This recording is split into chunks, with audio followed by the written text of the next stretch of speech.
লোক দেখানো নয়, দুর্নীতি কমাতে কঠোর অবস্থানে সরকার, এমনটাই জানিয়েছেন ক্ষমতাসীন আওয়ামী লীগের শীর্ষ নেতারা। বলছেন চলমান অভিযান অব্যাহত থাকবে, তবে শুধু সরকারি কর্মকর্তা নয়, দুর্নীতি প্রমাণিত হলে দলীয় নেতারাও শাস্তি থেকে রেহাই পাবেন না।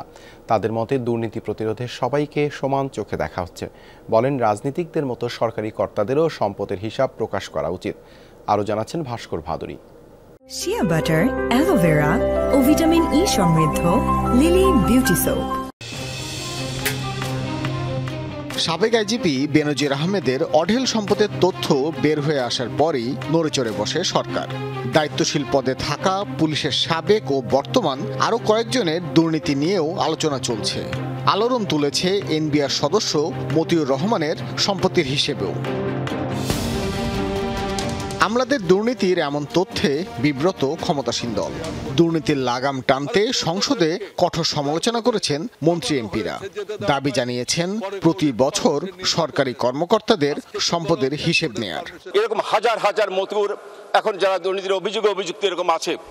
এমন বিষয়ে দলের সাধারণ সম্পাদক ওবায়দুল কাদের বলেন, শুধু আমলা নয়, দুর্নীতির সাথে জড়িত থাকেন রাজনৈতিক নেতারাও। দুর্নীতি সরকারি কর্মকর্তারা করে, পলিটিশিয়ানরা করে না, এটাও তো বলা ঠিক।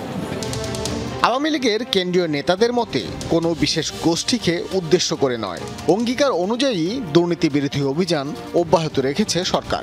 দুর্নীতির বিরুদ্ধে আওয়ামী লীগের নির্বাচনী ইশতেহারে যে জিরো টলারেন্সি অঙ্গীকার করা হয়েছে, তার বাস্তবায়নের জন্য দৃঢ় সংকল্পবদ্ধ আওয়ামী লীগ। কেসের বিরোধী অভিযানে কি যেসব মানুষগুলিকে কারাগারে যাবে এটা চিন্তাও করতে পারে না মানুষ, তাদেরকে দীর্ঘদিন পর্যন্ত কারাগারে থাকতে হয়েছে। দীর্ঘদিন কারাগারে থেকে সর্বোচ্চ আদালত থেকে কিন্তু জামিন নিতে হয়েছে। জামিন কিন্তু আর কেউ দিয়ে দেয়নি। সরকারের কঠোরতার কারণে অবৈধ সম্পদ নিয়ে বিভিন্ন জনপ্রতিনিধিদের বিষয়ে দুদকের কার্যক্রম এখন নিয়মিত বিষয় বলেও জানান আওয়ামী লীগ নেতারা। হাইকোর্ট তো একটা নির্দেশনা দিয়েছেন, আমার মনে হয় এখান থেকে আর কেউ পার পাওয়ার কোনো সুযোগ আছে বলে আমি মনে করি না। কেউ জবাবদিহিতার বাইরে ঊর্ধ্বে নয়, জবাবদিহিতা সবার জন্যই প্রযোজ্য।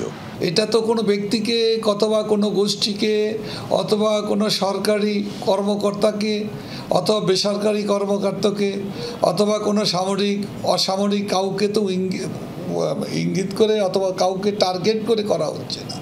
টার্গেট হলো দুর্নীতি।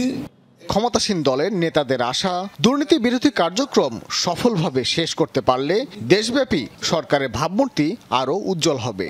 জনপ্রিয়তার মাপকাঠিতে। ভাস্কর ভাদুরী, যমুনা নিউজ, ঢাকা।